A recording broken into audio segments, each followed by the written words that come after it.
Oui. Oui, je suis là, oui. Oui. Alors, comme je disais, à France et spécialement à l'Allemagne. Oui. Ok. Alors, oui. Et, oui, oui. Je suis à Londres, je suis à Londres. Non, non, je suis à Londres, oui. Non, non, non, je suis à Londres. Passeport.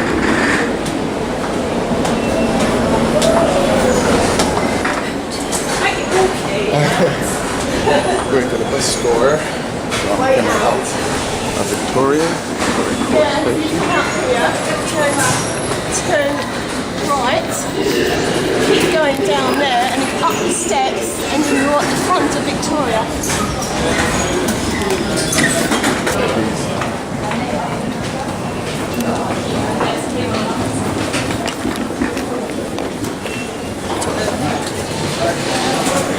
I think when he gets to the top of the stairs, I could just ask. turn round and I think the bus thing is there. Okay, Yeah. okay. You'll see them straight away.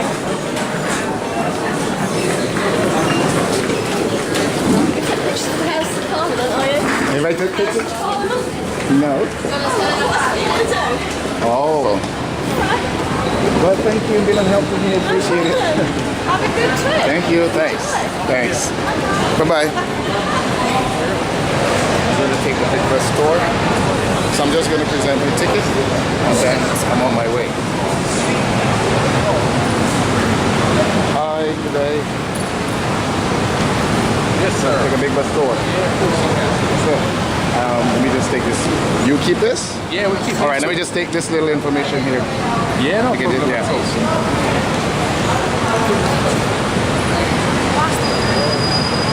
Thank you.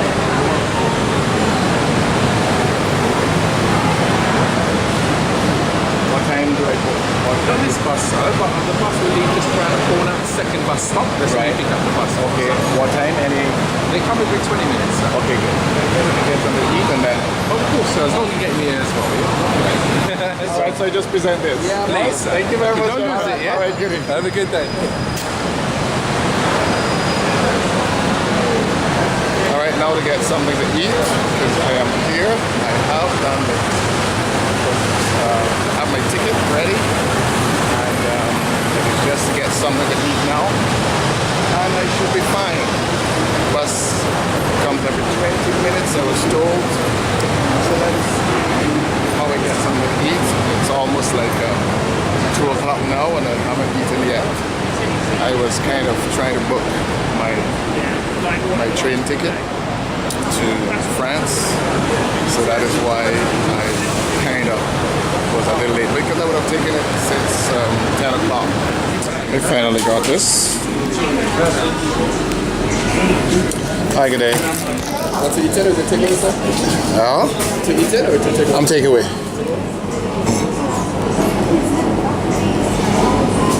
Anything else?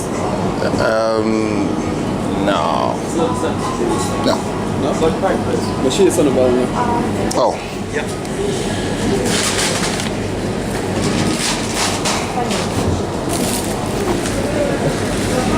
No, I just swiped. Will you sign on, please?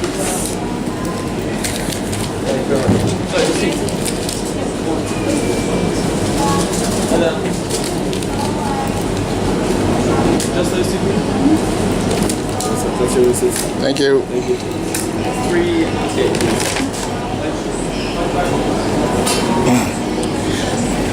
Well, I'm going to see where I could just sit and have lunch. Here I am, bus store. See the people behind me. Plenty on. And I'm just looking around.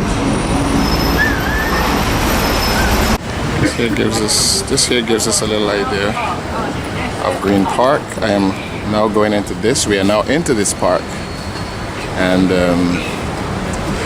from this park we can now go to the Buckingham Palace right here.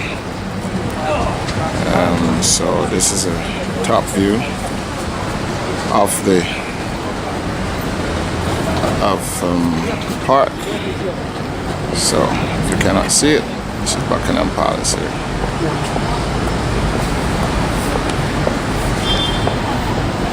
So this basically is Green Park. You can see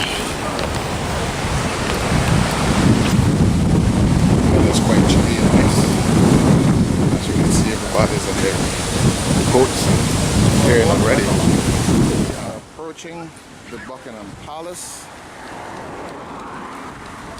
and so I'm going to take as much as possible.